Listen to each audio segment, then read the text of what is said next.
रोहित जाना है रख दो।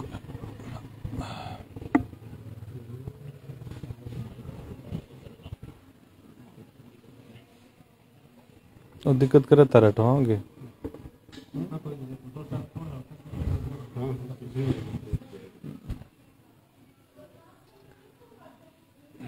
बोलो।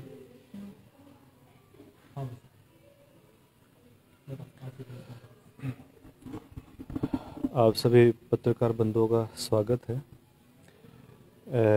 जैसा पुलिस का पहरा देख सकते हो, तो इसलिए ये प्रेस कॉन्फ्रेंस हमको हॉस्पिटल में करनी पड़ रही है। आमरण अनशन का आज 8वां दिन है।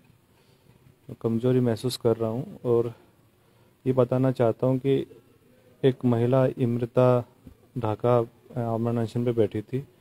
तो जिस दिन मुझे उठा के लाए थे, उसी दिन यहाँ पे मुझे छोड़ने के बाद पुलिस प्रशासन दोबारा वहाँ गया और महिला को घसीटते हुए ज़बरदस्ती यहाँ पे लेके आया।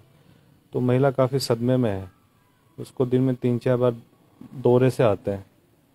उस महिला को कुछ हो गया तो उसका जिम्मेदार प्रशासन होगा, राजस्थान के मुख्यमंत्री होंगे। 2 हमारे विद्यार्थी हैं, अभी भी धरना स्थल पे आमरण अनशन पे बैठे हैं। एक संजू लता मीणा है सवाई माधोपुर से, एक सुमित शर्मा है सीकर से। उनकी भी तबीयत काफ़ी डाउन हो रही है, पर धरना लगातार जारी है। प्रदेश के हर हिस्से से विद्यार्थी आ रहे हैं, समर्थन दे रहे हैं। काफ़ी फ़ोन आ रहे हैं हमारे पास में, सबका फ़ोन में ले भी नहीं पा रहा तबीयत कमज़ोर होने की वजह से। पर यह है कि लोग हमसे जुड़ना चाहते हैं, बोल रहे हैं कि सर हम क्या कर सकते हैं। अब कोविड प्रोटोकॉल इन्होंने लगा रखा है, कोविड का जो गाइडलाइन है ये इन्होंने जारी कर रखी है। कोविड के बारे में मैं बताना चाहूँगा कि हॉस्पिटल में कल मैंने पता किया था, सेकेंड वेव में खेतान हॉस्पिटल झुन्नू का सबसे बड़ा अस्पताल है। यहाँ पे 6 वार्ड थे कोरोना के, जैसे बता रहे थे स्टाफ, और जगह नहीं थी। अभी एक पेशेंट भी कल की डेट में बता रहे थे कि यहाँ पे कोविड का एक भी पेशेंट एडमिट नहीं है। तो आप देख लीजिए कोविड का हमको ये क्या डर दिखाते हैं। ये 7-8 महीने घोटाले करते हैं जमा के, और जब जनता खड़ी होती है, विद्यार्थी युवा खड़ा होता है, इनसे जवाब मांगता है, तो कोविड के उन पे रेस्ट्रिक्शंस लगा देते हैं। तो ये चीज़ें हमको समझ में आ गई, विद्यार्थियों को समझ में आ गई, अब हम रुकने वाले नहीं हैं। तो इसी आंदोलन को हम ठंडा नहीं पड़ने देना चाहते, लोग जुड़ रहे हैं। इसी कड़ी में मैंने आह्वान किया है कि 26 जनवरी हमारा गणतंत्र दिवस है, देश का संविधान लागू हुआ था, तो जनता के द्वारा जनता के लिए, संविधान का अर्थ यही होता है। आज जो हमारे मुख्यमंत्री हैं, वो देखने में प्रतीत होते हैं कि वो मुख्यमंत्री का दायित्व कम और एक शासक की तरह ज़्यादा नज़र आते हैं। उनको नज़र ही नहीं आ रहा कि मतलब प्रदेश में हो क्या रहा है। एक भी ऐसी भर्ती नहीं है RS से लेकर नीचे तक, एक भी ऐसी भर्ती नहीं जिसमें धांधली ना हो, पेपर आउट ना हो। अभी एक छात्र आया था माखर गांव से, वो बताया था सर फायरमैन की एग्ज़ाम है और राजस्थान कर्मचारी चयन बोर्ड लेता है परीक्षा। अभी 29 तारीख की शायद 29 तारीख की परीक्षा है, और अभी से जो नकल माफिया हैं वो मार्केट में घूम रहे हैं, पेपर बेचने का सौदा कर रहे हैं। तो ये सिलसिला कब तक चलेगा? कभी तो एक डेडलाइन आएगी कि यहाँ जाके थमेगा। हम इसी के लिए लड़ाई लड़ रहे हैं।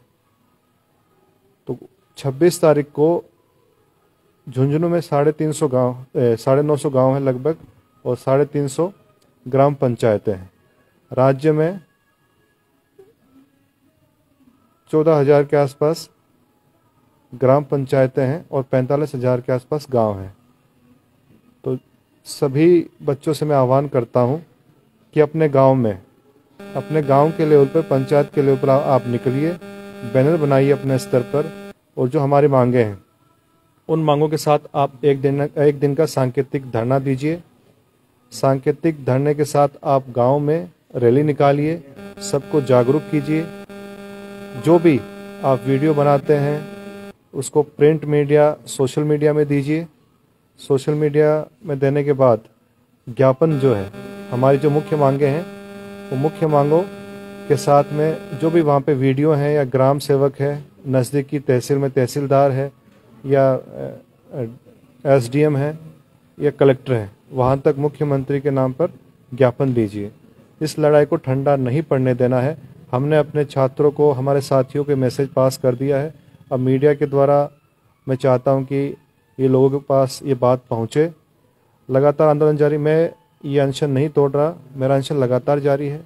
प्रशासन का एक भी आदमी, जब से मुझे गांव से उठा के लाए हैं, एक भी आदमी प्रशासन का यहाँ पर मेरे सूद-बूद लेने नहीं आया है। तो आप इनकी संवेदनशीलता आप देख सकते हैं। प्रशासन तो दावा कर रहा था कि हमारी जिम्मेदारी है। प्रशासन की जिम्मेदारी तो जो हम मांगे मान रहे हैं वो भी है, वो जिम्मेदारी क्यों नहीं निभा रहा? मेरी जिम्मेदारी प्रशासन छोड़ दे, वो जिम्मेदारी निभाए। ये भी नहीं निभा रहा, वो भी नहीं निभा रहा। जिम्मेदारी यहाँ लाके पटक दिया और ये पुलिस की गार्ड लगी हुई यहाँ पे 24 घंटे, जैसे कोई जघन्य अपराधी यहाँ पे सोया हुआ कहीं भाग जाएगा। पूरे 24 घंटे पहरे में रहता हूँ, तो ये कैसी जिम्मेदारी निभा रहे, मेरे तो समझ में आई नहीं। हॉस्पिटल से आपको छुट्टी मिलती तो आगे का क्या रहेगा?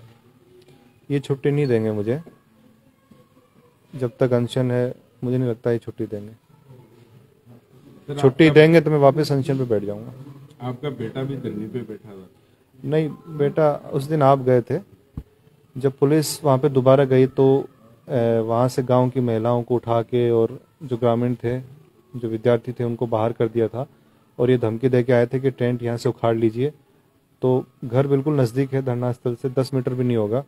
वो जाके वहाँ पे बैठ गया था और आप ही शायद गए थे, आपने इंटरव्यू लिया था। तो उसमें बच्चे ने आवेश में आके या जोश में आके बोल दिया कि मैं धरने पे हूँ। तो एक दिन रहा वो, मैंने फ़ोन करके बोला बेटा आप पढ़ाई करो, आपकी उम्र धरने देने की और वो नहीं है। बेटा नहीं है धरने पे अभी। दो मैंने बताया, एक संजुलिता मीणा है सवाई माधोपुर से, और एक ये सुमित शर्मा सीकर से, वो अमन अनशन पे हैं। और ग्रामीण लोग हैं। आज भी युवा जागृति एक वो चल रहा है, जागरण चल रहा है। ग्रामीण लोग आ रहे हैं, बाहर से विद्यार्थी भी आ रहे हैं समर्थन देने के लिए। तो पत्नी वैसे आगे नहीं, पत्नी के लिए मैंने बोल रखा, उसने खुद बोला था कि सरकार हठ धर्मिता नहीं छोड़ती तो वो भी इस्तीफा दे देगी, ये बात बोली हुई है उसने। डायरेक्ट वो नहीं है इसमें। सर आज 8वां दिन है अनशन का, आज सुबह भी शायद सैंपल लिए हैं, मेडिकल जांच हुई है, क्या रिपोर्ट अभी डॉक्टर बता रहे हैं? कीटोन बॉडी जो है वो ज़्यादा आ रही है, तो ये जो ट्रीटमेंट है ये बढ़ा दिया है। जो फ्लूइड है ये 3 बोतल चढ़ती थी 6 कर दिया, 3 लीटर फ्लूइड आज से इन्होंने बढ़ा दिया इसको। सर एक सवाल ये उठता है कि आप ये सब राजनीतिक महत्वाकांक्षा के लिए कर रहे हैं, तो इसमें कितनी क्या सच्चाई है? मैं कह चुका हूँ, आप साबित कर दीजिए कोई राजनीतिक लिंक जो है मेरा, अब फिर मैं आंदोलन छोड़ दूंगा। काफ़ी यहाँ पे जब मैं अभी एडमिट हूँ, काफ़ी राजनीतिक पार्टी के लोग भी आके मिलते हैं मुझसे। इसका मुझसे मेरा कोई कंट्रोल नहीं है, कोई भी आके मिल सकता है। मैं तो बोलूँगा मुख्यमंत्री जी भी यहाँ पे आके मिलेंगे, मैं मना करने वाला नहीं हूँ उनसे। पर इसका मतलब ये नहीं कि मेरा कोई ताल्लुक है किसी राजनीतिक पार्टी से। कई छात्र संगठनों का आपके साथ 1 तारीख का टाइम भी दिया उन्होंने। हाँ, वो छात्र संगठनों ने अपने स्तर पे तारीख दी, वो हमारे लेवल से डिक्लेयर डेट नहीं है। वो छात्र संगठन ने बोला है कि यदि ऐसा नहीं होता है तो हम 1 तारीख से आंदोलन शुरू करेंगे। ये हमारी तरफ से दी गई डेट नहीं है, वो छात्र संगठनों की तरफ से दी गई डेट। सर अनशन स्थल पे जो सुमित शर्मा अनशन पे अभी हैं, उनका कहना यह था कि हमें अंदेशा है कि आंदोलन हाईजैक हो सकता है राजनीतिक पार्टियों का। मैं इसीलिए मैंने आज ट्वीट भी किया था कि ये युवाओं का आंदोलन है और बेरोजगारों का आंदोलन है। बेरोजगार की कोई पार्टी, कोई धर्म, जाति नहीं होती। वो किसी भी पार्टी को मानने वाला हो, किसी भी आइडियोलॉजी को मानने वाला हो, वो पीड़ित है आज के दिन। उसके साथ धोखा हो रहा है, उसकी मेहनत का है फल कोई बेईमान खा रहा है। तो उसी के लिए हम ये लड़ाई लड़ रहे हैं। लड़ाई लंबी है, एक दिन में नहीं है सब कुछ होगा। पर यह है कि मुख्यमंत्री जी के बेटे को तो नौकरी लगना नहीं, वो तो 7 पीढ़ी बैठे बैठे खा सकते हैं। गरीब बच्चे हैं जो 2000, 5000, 10,000, 20,000 की नौकरी की तलाश कर रहे हैं। धोखा तो इनके साथ हो रहा है। भर्तियों में इतना भ्रष्टाचार है, क्या ये सब सरकार के इशारे पर है? सरकार के शामिल हुए बिना संभव ही नहीं है। आप सरकार की मंशा देख लीजिए ना। ये बताइए आप, नकल माफियाओं के खिलाफ कड़ा कानून होना चाहिए कि नहीं होना चाहिए? कड़ा कानून होगा तो उनमें दहशत होगी तो वो ये काम करने से डरेंगे। क्यों नहीं ला रहे कड़ा कानून?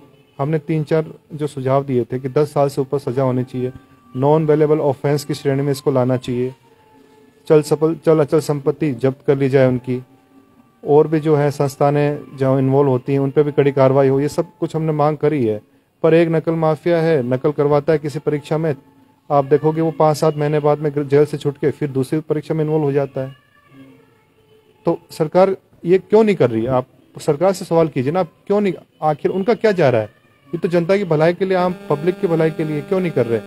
साथ में जो कमेटी हमने बताई थी, भाई हर परीक्षा की बात कर रहे हैं हम, कोई पर्टिकुलर रिट की एसआई की बात नहीं, वो तो हो चुकी, आगे भी परीक्षा आएंगी, उनमें धांधलियां ना हो तो उसमें कैसे स्थायी सुधार हो? उस स्थायी सुधार के लिए कमेटी बने। सरकार क्यों नहीं कमेटी बना रही? जो ये 4 परीक्षा हुई जिनकी हम डिमांड कर रहे हैं सीबीआई इंक्वायरी की, क्यों सीबीआई इंक्वायरी नहीं करवा रही? सीबीआई इंक्वायरी करने से जो दोषी हैं वो फंसेंगे, लंबे जेल में जाएंगे। राजस्थान में एक दहशत रही काफ़ी समय तक, एक डर रहेगा, लोग करने से डरेंगे ऐसा काम। पर अब बच्चे जैसे बोलते हैं कि अब क्यों नहीं करवा रहे, बोल रहे हैं कि खुद शामिल है। जिसको कराना है सीबीआई इंक्वायरी इनिशिएट, जिसको ऑर्डर देना है सीबीआई इंक्वायरी का, वो कह रहे हैं कि खुद ही उसमें शायद लग रहा है कि उसमें इन्वॉल्व है, इसलिए वो डर रहे हैं सीबीआई इंक्वायरी होगी तो कहीं वो खुद ना फंस जाए, ऐसा डर है उनके। सब बच्चे ऐसा बोल रहे हैं। युवा जी, अनशन का 8वां दिन है और जिस दिन आपको यहाँ लाया गया उस दिन ये कहा गया कि आपकी उठने की भी हिम्मत नहीं है, इसलिए आपको हॉस्पिटलाइज किया जाना चाहिए। लेकिन आज जिस तरीके से हम देख रहे हैं कि आप आराम से मीडिया से बात कर रहे हैं, क्या कहना चाहोगे? नहीं, उठने की हिम्मत तो मेरी अभी भी कमजोरी फील हो रही है मुझे। बाथरूम भी जाता हूँ तो एक साथ में सहारा लेके कोई जाता है। अभी इसके भरोसे हूँ जो चल रहा है, फ्लूइड के भरोसे चल रहा है ना। बाकी वीकनेस तो मेरे को अभी भी है। आज 8वां दिन है, मैंने पानी थोड़ा सा लेता हूँ, बाकी कुछ भी ग्रहण नहीं कर रहा, ना लिक्विड कुछ पानी के अलावा, ना कुछ अन्न वगैरह, और ये लगातार जारी है जब तक ये मांगे नहीं मानेंगे। कॉल करूँ बाद में आ जाए वो। हाँ अभी कॉल करूँ 5-10 मिनट।